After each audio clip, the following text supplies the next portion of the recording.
তো বিয়াস, আসসালামু আলাইকুম। আজকে আমি আপনাদের একটি নতুন জিনিস দেখাবো। এটা হচ্ছে চুলা। আচ্ছা তপন দা, বলেন। এই চুলাটা কি কি কাজে ব্যবহার করা যাবে? এটা আপনার বাণিজ্যিক করা যাবে, আপনার বাসা বাড়ির জন্য করা যাবে, এবং এটা চার হোস্টেলের জন্য করা যাবে। চার হোস্টেলের জন্য? হ্যাঁ। আচ্ছা, এটা দিয়ে কিরকম খড়ি আমাদের ব্যয় হবে? খড়ি শুধু একবারে সীমিত। একবারে সীমিত? এর পিছনে কি আপনি ফ্যান লাগাইছেন এখানে? এখানে একটা কুলিং ফ্যান লাগা হয়েছে। আর ওই লম্বা ইয়াটা কি ওখান থেকে আপনার ধোয়া উঠবে? হ্যাঁ, এটা হলো পাইপটা লম্বা হবে, আরো 3 ছিদ্র করে দিব, সিমেন্ট লাগাই দিব। আর এই যে এখানে দুইটা ইয়া দেখা যাইতেছে, এই দুইটা কি? এটা হলো 4 কেজির জন্য, এটা 4 চুলা বানানো হয়েছে, তো 4 চুলার জন্য। তার মানে এটা কি আপনার হোটেলে ব্যবহার হবে নাকি? হোটেলে ব্যবহার হবে। এখানে তিনটা কেবিল। এখানে একটা।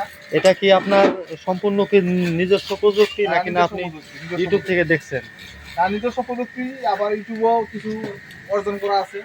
মানে নিজস্ব প্রযুক্তিও আবার ইউটিউব থেকেও কিছু দেখে দেখে ইয়া করছেন। খুব সুন্দর। দর্শক দেখেন আপনারা, এই চুলাটা মানে অসাধারণ একটি চুলা সে তৈরি করছে সম্পূর্ণ লোহা দিয়ে। এখানে পরিবেশ বান্ধব একটি চুলা তৈরি হয়েছে। এখানে কোনো কালি হবে না।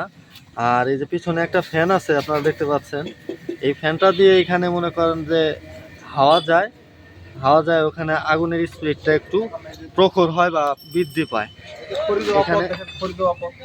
এখানে আবার খড়ি দেওয়া পথ আপনারা দেখেন, পথ আছে, এদিক দিয়ে আপনার খড়ি দেওয়া যাবে। এই দেখেন, এখান দিয়ে খড়ি যায়, দেওয়া যায়, ঠিক আছে। এখান দিয়ে খড়ি যায়। আবার এটা কি, এটা এই দরজাটা কিসের? এটা কি ছাই বাইর করার জন্য? দেখেন দর্শক, অসাধারণ একটি প্রযুক্তি, না দেখলে আপনারা মিস করবেন।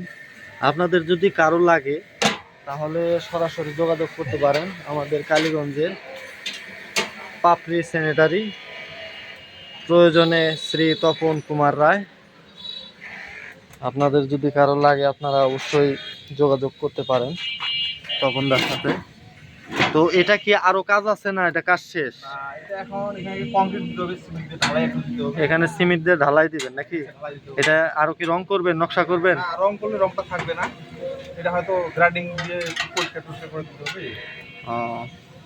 আচ্ছা, অসাধারণ, খুবই ভালো লাগলো। আপনাদের যদি কারো লাগে অবশ্যই কমেন্ট করবেন। ধন্যবাদ।